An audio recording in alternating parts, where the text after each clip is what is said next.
Nombren ustedes 7 hombres piadosos para atender a las viudas, porque nosotros no podemos dejar la oración y la predicación.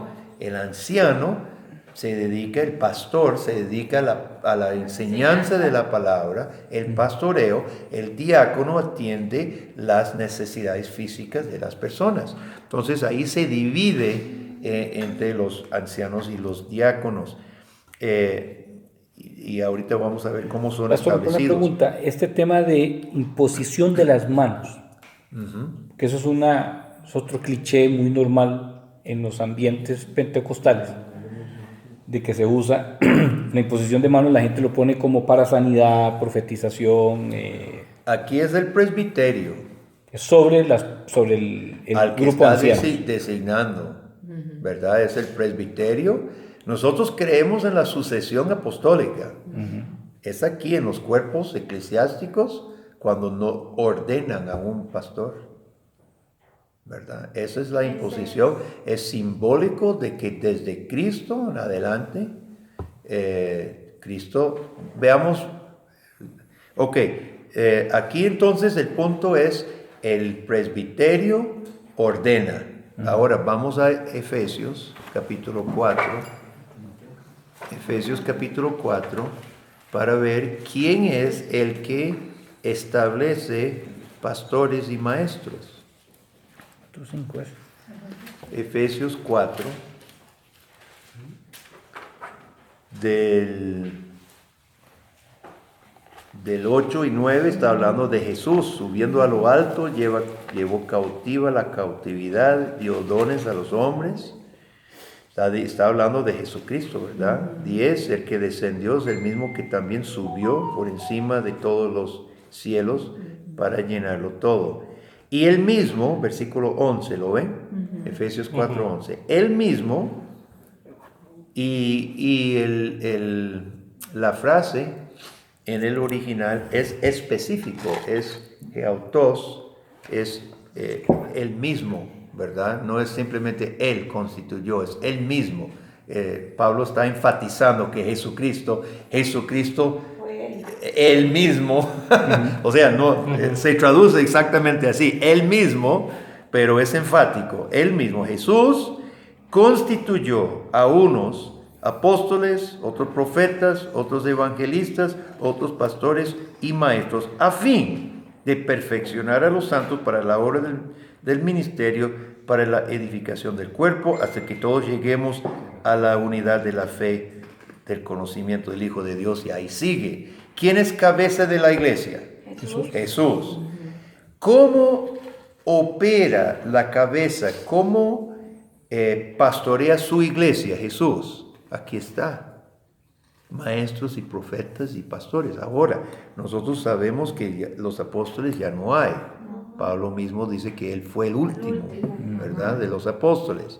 Los profetas tampoco son necesarios porque ha terminado aquí mismo en Efesios capítulo 2, al final, Pablo había dicho que estamos edificados, la iglesia está edificada sobre el fundamento de los apóstoles y profetas, siendo la piedra principal del ángulo Jesucristo. Entonces los apóstoles y profetas fueron fundamento. No se pone el fundamento después de 2000 años. El fundamento fue puesto junto con Jesucristo. Decir que haya apóstoles o profetas es como decir que Jesús tiene que volver a hacer su obra también. Hicieron su obra. Jesús es la piedra del ángulo, murió, resucitó, ascendió. Los apóstoles y profetas dejaron esto. Hicieron su tarea también y murieron. Ya está puesto el fundamento. De ahí en adelante quedan pastores y maestros y evangelistas. Esos son los que quedan, ¿verdad? Entonces Jesucristo, la cabeza, administra su cuerpo a través de pastores y maestros, ¿verdad? Y estos, combinando con el pasaje que acabamos de ver, que el presbiterio ordena a Timoteo, vemos que el cuerpo de la iglesia, el cuerpo de pastores, son los que no deben imponer con ligereza la mano, sino que requieren estudio, preparación, que no sea que vienen los requisitos de Timoteo 3, que no sea neófito, que sepa gobernar su casa, etcétera, etcétera, ¿verdad? Pero ese versículo en particular, pastor, yo creo que es el de los más tergiversados en este momento. ¿Cuál? El de Efesios 4, porque la apostolitis ahora todos profetizan y todos andan tirando palabra profética y nuevas revelaciones y todo eso, pero uno entiende que eso ya no está. Sí, pero, porque no están leyendo Efesios 2. Correcto. Que el fundamento es apóstoles y profetas. Sí, o sea, que ya existieron y ya murieron, y que ya quedó, que ya pasamos esa era. ¿Verdad? Sí. Entonces es mentira que ahora hay profetas. No puede haber más profetas sin comprometer el Nuevo Testamento. ¿Para qué profecía si aquí tenemos la profecía completa? Es más, ya si les interesa ese tema, en 2 de Timoteo, fíjese qué tan tajante es Pablo. En 2 de Timoteo estamos llegando al final de la obra de Pablo, de la vida de Pablo. Él dice, estoy por ser derramado, ¿verdad? Ya él iba para Nerón y para el ¿verdad? Para el matadero. Entonces, y Timoteo es como el hijo para Pablo, él es el sucesor, anduvo con él, Pablo lo amaba y lo preparó, ¿verdad? Ahora, si Timoteo debía seguir las huellas de Pablo en todo, ¿verdad? Pablo dice que hablaba muchas lenguas, ¿verdad? Pablo hacía milagros, levantó muertos. Pablo recibía profecías, visiones hasta el tercer cielo y todo. Es lógico que Pablo le diría a Timoteo que persiguiera esas mismas cosas. Procure profetizar, procure hablar lenguas, procure visiones celestiales como yo las tuve, ¿verdad? Sería lo más natural. Lógico. ¿Dónde se encuentran en Timoteo y Tito? Ninguno. Nunca dice hable lenguas. Nunca dice pida profecía. Vea lo que dice, 2 Timoteo capítulo 1. Vea qué tajante es esto. Yo no sé, la gente de hoy que andan diciendo estas cosas, yo no sé si no leen su Biblia. Retén la forma. ¿A dónde, pastor? 1:13. 1:13. Retén la forma de las sanas doctrinas que de mí oíste en la fe y amor que es en Cristo Jesús. Guarda el buen depósito por el Espíritu Santo que mora en nosotros. Está diciendo que la doctrina que él dejó tiene una forma, es un marco, ¿verdad? Y es un depósito dejado. Y en ningún momento le dice que profetice que él cree o que elabore más doctrina. Al contrario, vea lo que dice al puro final de su carta 4. Te encarezco.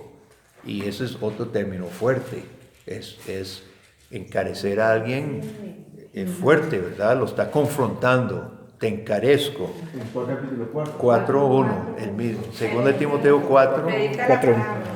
Delante de Dios y del Señor Jesucristo que juzgará eso es un juramento, lo está poniendo bajo juramento. Levante la mano derecha y jure, ¿verdad? Porque llama a Dios y Jesucristo y su juicio y todo el asunto. Que juzgará a los vivos y a los muertos en su manifestación y eso, que predique la palabra, no profetice, no visione. Predique la palabra, que instes a tiempo, fuera de tiempo, redarguye, reprende, exhorta con toda paciencia y doctrina, porque vendrá tiempo cuando no sufrirán, ¿qué cosa? La sana doctrina, sino que teniendo comezón de huir, oiga, si esto no describe nuestro tiempo, no sé qué es lo que está describiendo.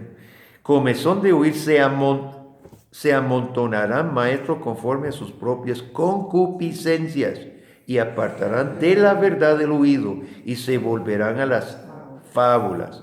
Tú sé sobrio en todo, soporta aflicción, haz obra de evangelista, cumple tu ministerio. Entonces, ve, hermanos, está tan claro en el mismo Nuevo Testamento de que Este es nuestro depósito, esta es nuestra tarea. Dios gobierna su iglesia por la palabra y por quienes Cristo llama y constituye siervos de la palabra, los que llaman, ¿verdad? Siervos de la palabra, los predicadores. Habla del anciano que gobierna bien, especialmente los que se dedican a la enseñanza, sean tenidos de doble honor. Hay como doble anciano, los que gobiernan y los que enseñan, ¿verdad?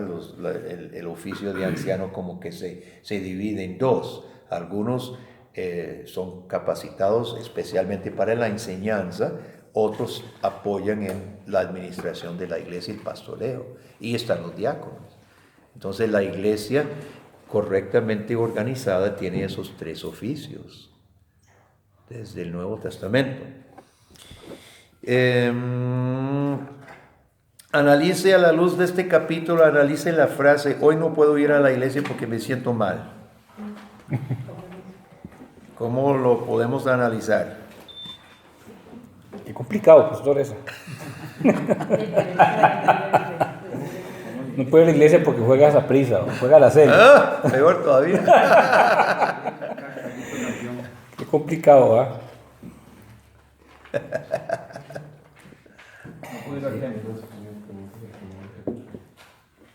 Ahí se le cruzan uno los cables. O sea, honestamente, uno se confronta ante un argumento como ese porque realmente no debería haber ninguna excusa. No debería de haber, o sea, si es toda la semana que tiene uno y solo un día que va al menos a la iglesia, viéndolo desde ese punto de vista, yo creo que es bastante confrontativo, ¿verdad? Y es que la palabra enseña, no dejarte congregarse como algunos lo tienen ya porque están. O sea, hay que congregarse. ¿Cuántas veces en el Nuevo Testamento somos instados a congregarnos? ¿Cuántas veces en el Nuevo Testamento somos instados a congregarnos? Una vez más. Solo una. ¿Verdad? Solo una. Hebreos 10:25.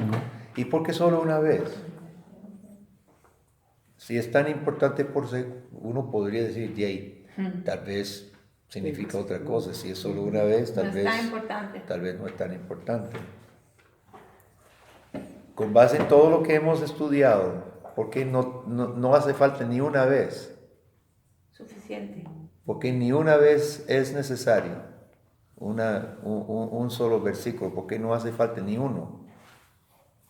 ¿Cómo se llama la iglesia? Desde el Antiguo Testamento, ¿cómo se llama? Congregación. Se llama congregación. Es que Dios no tenía que decir que nos congreguemos si somos congregación. Y cuando Dios se presenta el día del Señor, los congregados están presentes. Es que esto no es complicado. Eso es natural. El cristiano, cuando su rey y su salvador está presente, el cristiano automáticamente está congregado porque es su esencia, su identidad, ¿verdad? No es que yo decida y que juegue esa prisa y que es complicado, que no sé qué, no sé cuánto. Eso todo es irrelevante, Total. ¿verdad? Si es que soy congregación del Señor o no estoy maleado pero por si malos. hay un motivo de fuerza mayor. Por supuesto. Por supuesto. Yo pienso que si hay un motivo muy fuerte para no poder asistir, eso lo justifica. Sí, existen, por supuesto. Sí. Jesús mismo le decía, ustedes mismos que lo criticaban por sanar el día de descanso, ¿verdad? Y dice, pero ustedes sacan su buey de un hoyo que se cae ahí, ¿verdad? Y era cierto, una emergencia. Sabemos que tienen que trabajar los bomberos, los policías, las enfermeras, inclusive transportistas. Tenemos un chofer de bus que le toca cada domingo de por medio, ¿verdad? Es lamentable, ¿verdad? Ahora, mucho cristiano podría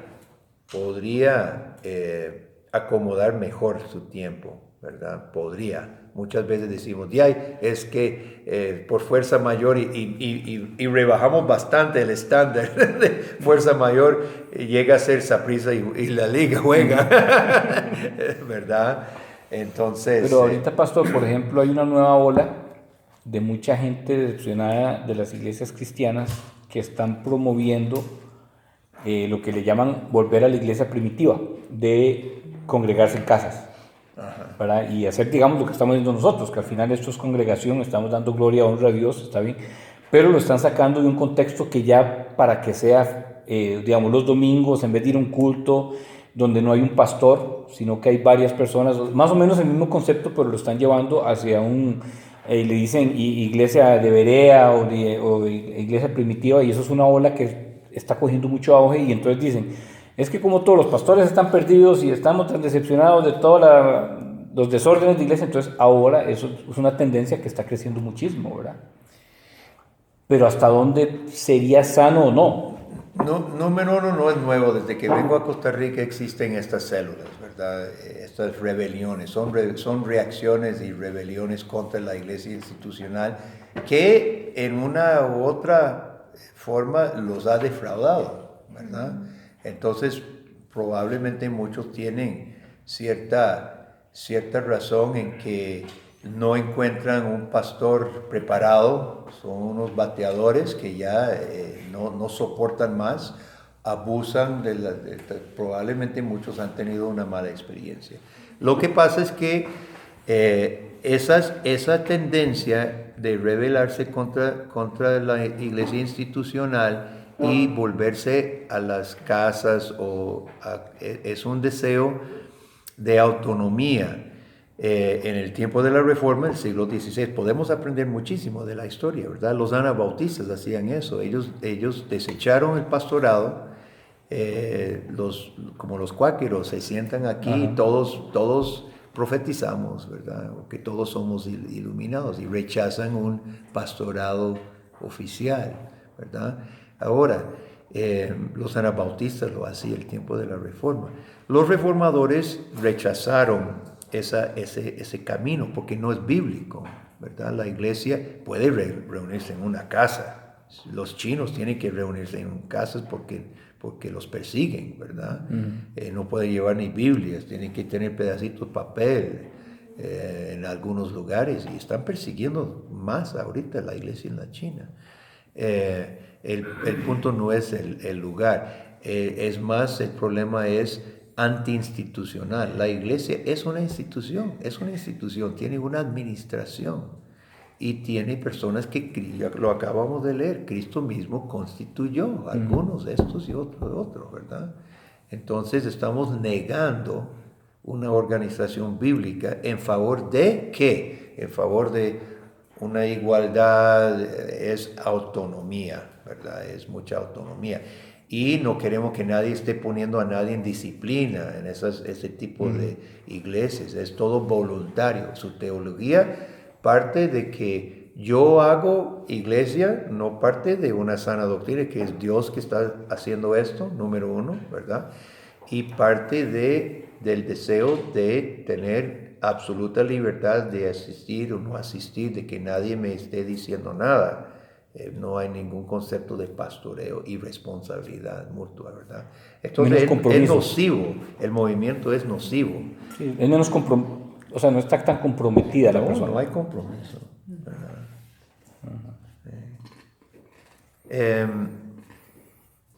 En Hechos capítulo 14,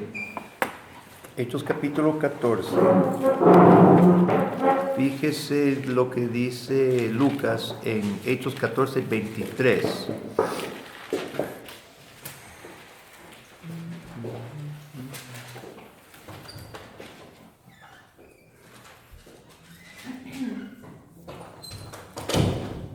Dice, constituyeron ancianos en cada iglesia y habiendo orado con ayuno, los encomendaron al Señor en quien habían creído.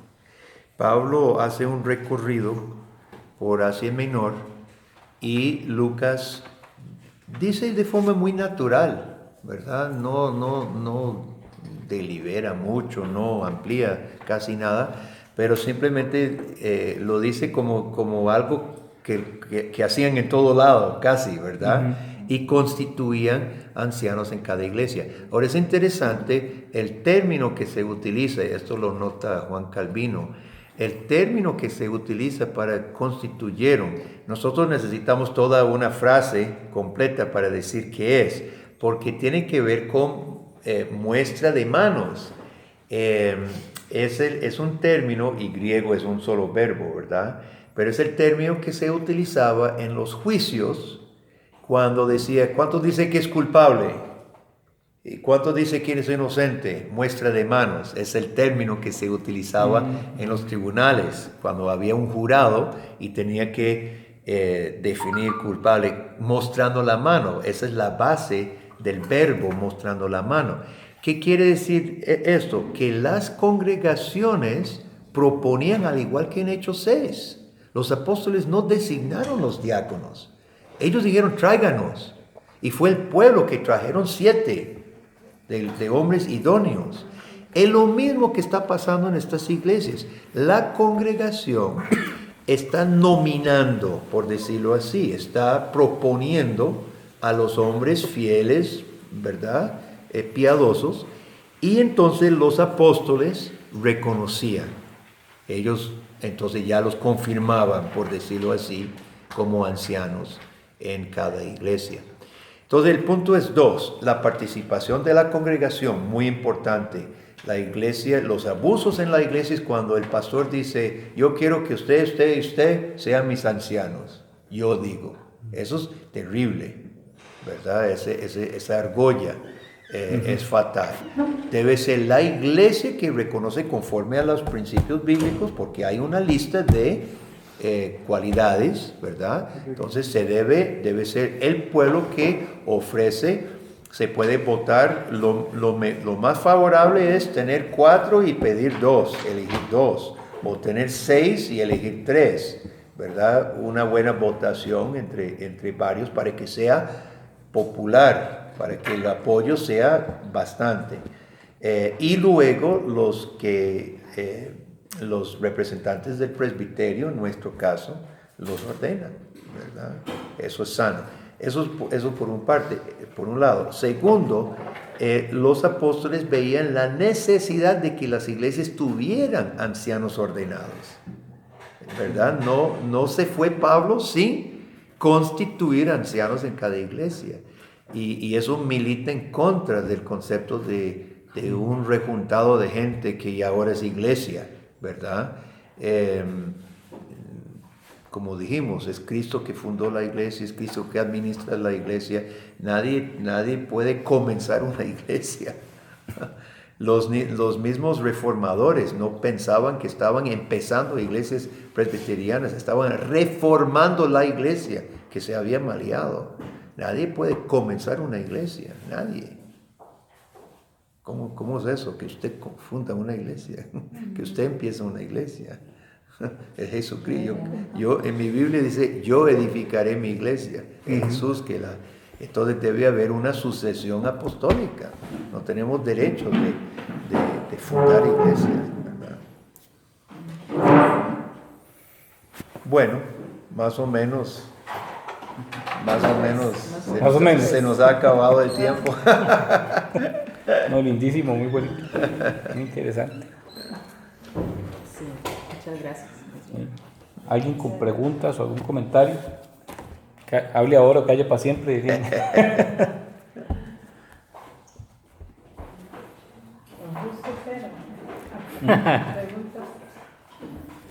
Clarito. ¿Ah? Clarito. Claro, no, bien claro.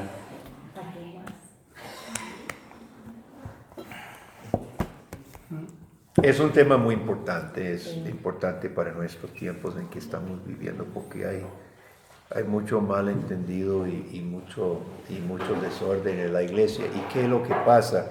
Damos mal testimonio al mundo, ¿verdad?